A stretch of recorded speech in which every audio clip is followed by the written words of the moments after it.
Good evening, dear students. Till previous lecture, we have covered uniform motion. Okay.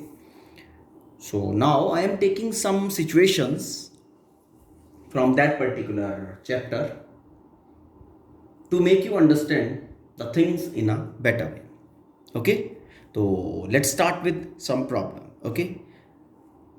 Now this is one situation. Try to understand the situation. Okay. A body covers one third of its journey with a speed v1. Okay. Suppose this is the total journey. Okay.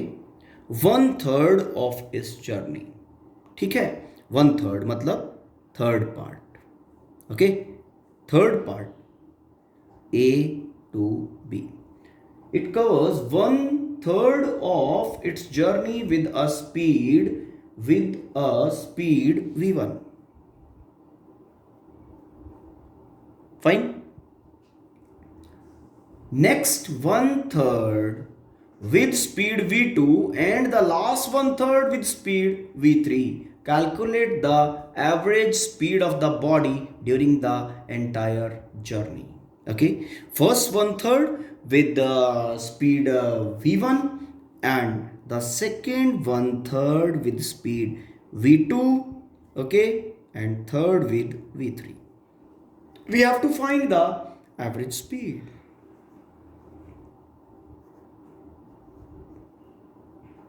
Now, just think of what is average speed. Average speed is total distance over total time. Total time taken. Fine. Now, A, B, C, let this is D, and this total distance is say 3x. I am taking it 3x to avoid fraction. This all is 3x. Mean each segment is x now. Fine. Now, total distance traveled is 3x.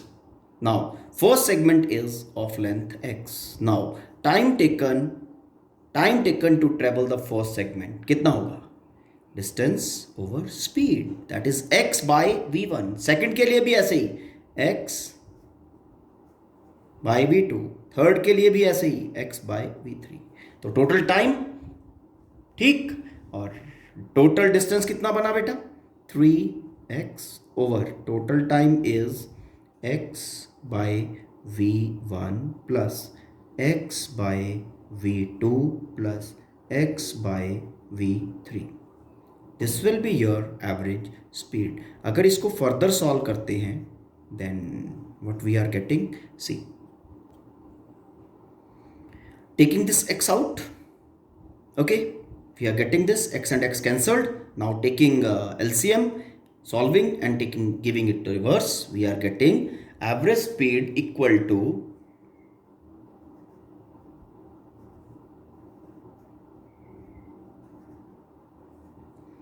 3 v1 v2 v3 over v2 v3 plus v1 v3 plus v1 v2. Hope this is clear.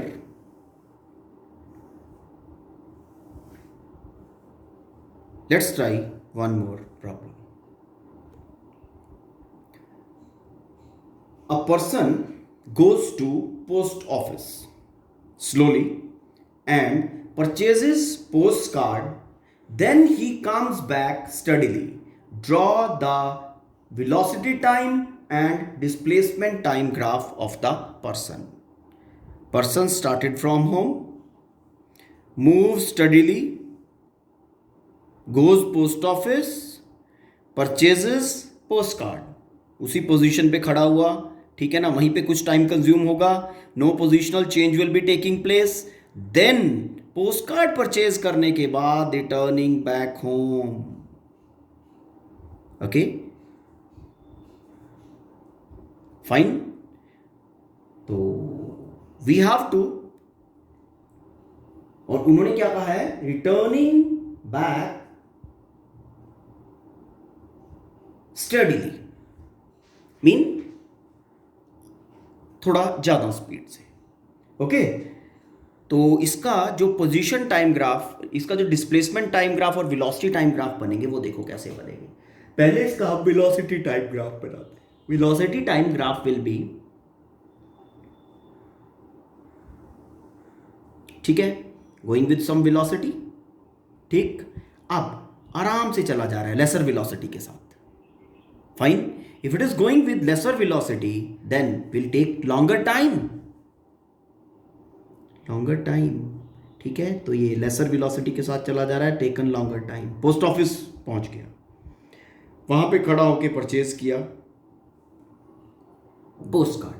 तो post card purchase करने में कुछ duration जाएगा, mean late at time t1 वो post office पहुंचा, 0 to t1 post office पहुंचे, t1 to t2 उन्होंने post card purchase किया, देन वापस आए विद मोर वेलोसिटी, ये मोर वेलोसिटी, ज़्यादा वेलोसिटी के साथ आएंगे तो time taken will be lesser, तो इसके कंपैरिजन में मैंने यहाँ पे टाइम कम कर दिया बेटा।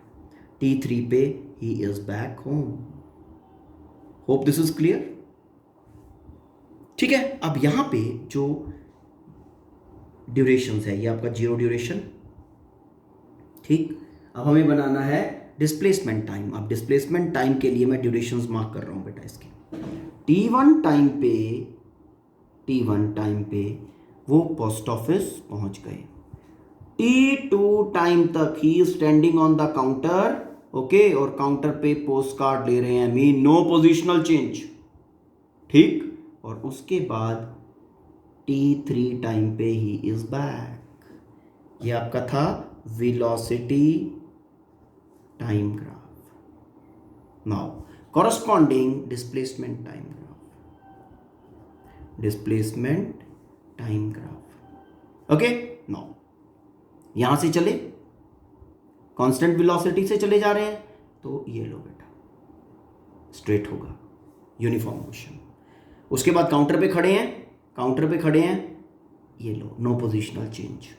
उसके बाद with more velocity he is coming back, ये यहां से ये वापस घर पे आ गए, ठीक। होप दिस इज क्लियर, ठीक है। अब एक और सिचुएशन लेते हैं। A body moves on a circular path,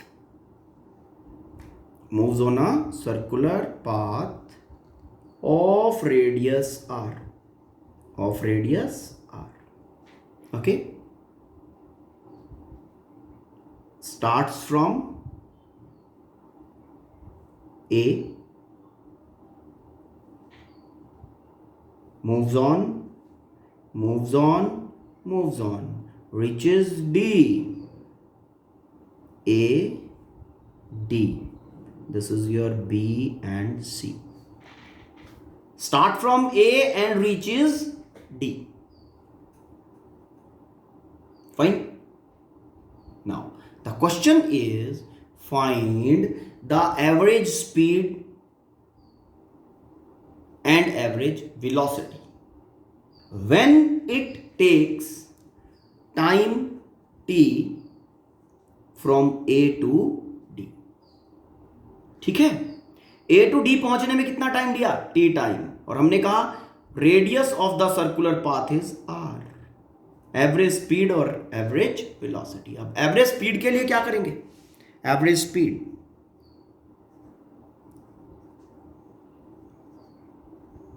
total distance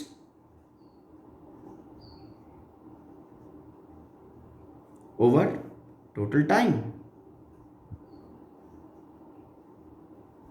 distance यहां से यहां तक, ओके।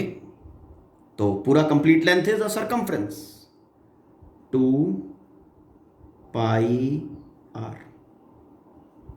2 पाई r को 4 पार्ट्स में डिवाइड कर दो, 1 2 3 4, डिवाइड बाय 4, और उसमें से कितने पार्ट कंसिडर करने हैं, 1 2 3, तो ये 1 पार्ट का लेंथ आ गया, multiplied by 3। A to D जो लेंथ है वो लेंथ आपके पास आ गया, टोटल डिस्टेंस कितने टाइम में, टाइम टेकन इज टी, तो एवरेज स्पीड आपका कितना बनेगा? Average speed is equal to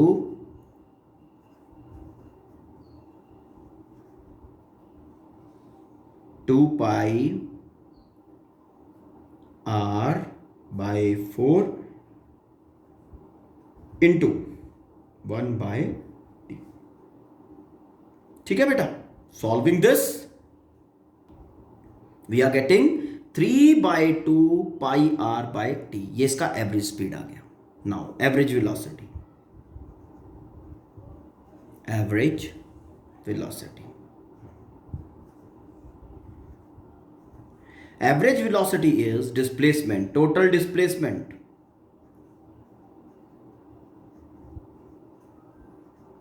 over total time।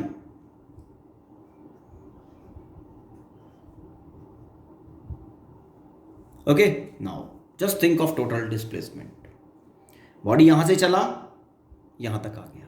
What is displacement? What is value of displacement? Displacement होता है straight line drawn from initial to final. ये initial है, ये final है, तो initial to final, length of straight line drawn from initial to final, A to D जो length है।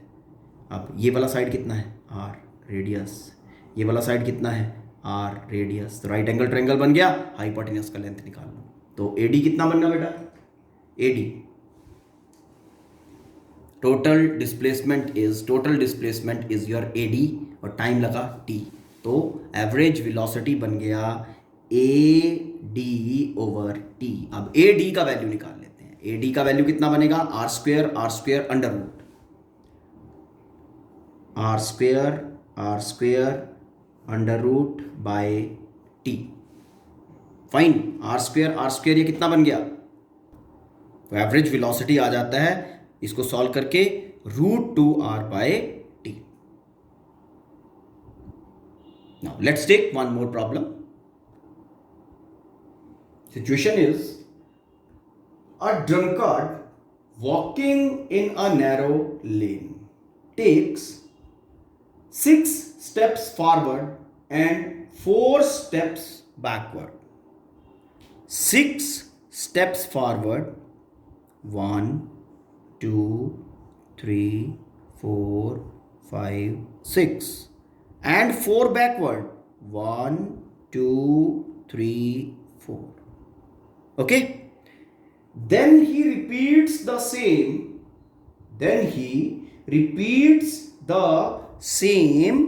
till he falls in a pit which is 15 meter away,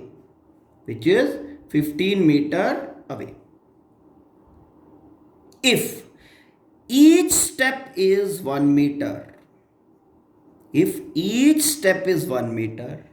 and he take 1 second to take each step, then taking how many steps he will fall in pit? One part. Second thing, if he start at 0 second, after how many seconds he will fall in the pit? Hope the situation is clear. This is the question. Okay, now let us see हो क्या रहा है situation में। ठीक, 1 2 3 4 5 6 steps forward, 4 steps backward, again 6 steps forward, 4 steps backward, 6 steps forward, 4 steps backward, और यही repeat हो रहा है जब तक वो पिट में गिर नहीं गया। ठीक, ओके, नाउ लेट अस सी। अब एक साइकिल है हमारा 6 स्टेप्स फॉरवर्ड का और 4 स्टेप्स बैकवर्ड का। This is one cycle. उसके बाद यही साइकिल रिपीट हो रहा है जब तक ये यहां नहीं गिर गया। डन। नाउ इस एक साइकिल में कितने मीटर आगे जा रहा है? That is 2 metres. इस एक साइकिल को कितना टाइम लग रहा है? एक स्टेप में 1 मिनट 1 सेकंड, एक स्टेप में 1 सेकंड, तो 6 and 4 10 सेकंड्स लग रहे हैं मेन। फर्स्ट साइकिल जब वो कंप्लीट करेगा, फर्स्ट साइकिल में एक्सिस के ऊपर चलते हुए उसने कितने मीटर चल दिए? 1 2। ओके, और ये 2 मीटर चलने में उसको कितने सेकंड्स लगे? 6 and 4 10 seconds, 10 seconds done. Now उसके बाद फिर ये यहां से 2 से 6 फॉरवर्ड, 6 फॉरवर्ड लेके ये 8 तक पहुंचेगा। 2 से 6 फॉरवर्ड लिए तो 8 तक पहुंचा, 8 तक पहुंचा एंड देन बैक। तो फिर ये बैक जब आएगा तो 3 and 4, ये 4 पे पहुंचे, ठीक है ना। मीन अगले 2 मीटर्स इन्होंने ट्रेवल किए, फाइन, कितने? Again 10 second. आफ्टर दैट फिर ये 6 नेक्स्ट चलेंगे। 4 के बाद जब वो 6 स्टेप फॉरवर्ड लेंगे तो 10 तक पहुंचेंगे, फिर वापस आ गए 6 पे, 5 and 6, क्योंकि एक साइकिल में 2 मीटर्स का डिस्प्लेसमेंट हो रहा है ना, तो ये 2 मीटर्स उन्होंने ट्रेवल कर दिया, कितने? 10 सेकेंड्स में। कहां पे पहुंच गए? 6 पे। 6 से 6 स्टेप्स फिर आगे लिए, कहां पहुंचे? 12 से बैकवर्ड। ओके, बैकवर्ड आएंगे तो कहां पहुंचेंगे? 7 and 8, 2 मीटर्स इनिशियल के, 6 के कंपैरिजन में 2 मीटर्स आगे, और कितने? 10 सेकेंड्स। 8 से 6 आगे कितना हुआ? 14 तक गए, 14 से 4 पीछे, 10 पे आ गए, ठीक। कितने? 2 मीटर्स और ट्रेवल कर दिए, 10 सेकेंड्स। अब यहां से जब वो 6 स्टेप्स आगे लेंगे, पहली तो बात 6 स्टेप्स ले नहीं पाएंगे, 11 12 13 14 15, ये पिट था, पिट में गिर गए, ठीक है। पिट में गिर गए तो बाहर नहीं आ पाएंगे और वापस वाला काम खत्म। डन है? होप कि एक समझ में आया होगा। अब आप स्टेप्स का टोटल कर दो और टाइम का टोटल कर दो, ठीक है। टोटल स्टेप्स कितने लगे? यहां पे स्टेप्स टोटल लगे इस 2 मीटर को ट्रेवल करने में, फर्स्ट साइकिल में लगे 10 स्टेप्स। 2 से 4 फिर 10 steps, 4 to 6 10 steps, 6 to 8 10 steps, 8 to 10 10 steps. Hope this is clear. 10 step 10 seconds, उसके बाद ये 10 पे पहुंच गई है, 10 के बाद 5 steps. Okay, to fall in a pit which is 15 meter away. Okay, तो 5 steps more in 5 seconds.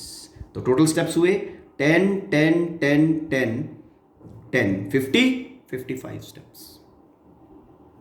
55 steps के बाद okay, he will fall in the pit. कितना ड्यूरेशन?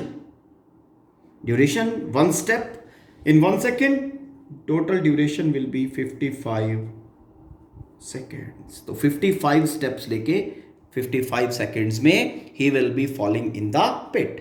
अब अगर आपको कहा जाए इसका पोजीशन टाइम ग्राफ बनाना है, okay, plot the position time graph,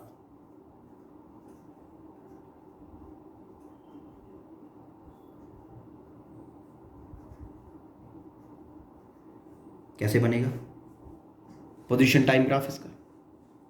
इसके अगर हम पोजीशन टाइम ग्राफ की बात करें, सी, ये आपका पोजीशन एक्सिस, ओके, और ये टाइम एक्सिस, ठीक। थोड़ा ध्यान देने की बात है, देखो बहुत बड़े आराम से, ये 1 मीटर 1 सेकेंड में 1 मीटर आगे, तो मान लिया यहां पहुंच गए, फिर next second, next next next next, ये 6 में यहां पे पहुंच गए, 6 मीटर, ये टाइम है आपका, टाइम, और यहां पे पोजीशन। अब 6 पे पहुंचने के बाद 4 स्टेप्स इनको बैकवर्ड लेने हैं, 4 स्टेप बैकवर्ड लेने हैं, जो टाइम होगा आपका वो 6 सेकंड से आगे चलेगा पीछे चलेगा? भाई पोजीशन बैकवर्ड चल रही है, टाइम तो प्रोग्रेस करेगा। तो ये 7th स्टेप जब इन्होंने लिया तो ये डाउनवर्ड आएंगे ना, 5 पे पहुंच गए, देन 4, देन 3, देन ये 2 पे आ गए। ठीक है, तो यहां पे पहुंच गए। ठीक है, 10 सेकंड्स के बाद अब फिर ये 6 स्टेप्स आगे, फिर 4 स्टेप्स पीछे, फिर 6 स्टेप्स आगे, और इस तरह से ये ग्राफ ऐसा बनेगा कुछ लाइक दिस। ठीक है, hope this is clear. Now try some more problems given in book, okay, and whatever problem you are facing, fine, तो give me that problem, we will be taking that in the next lecture. Thank you, have a nice day.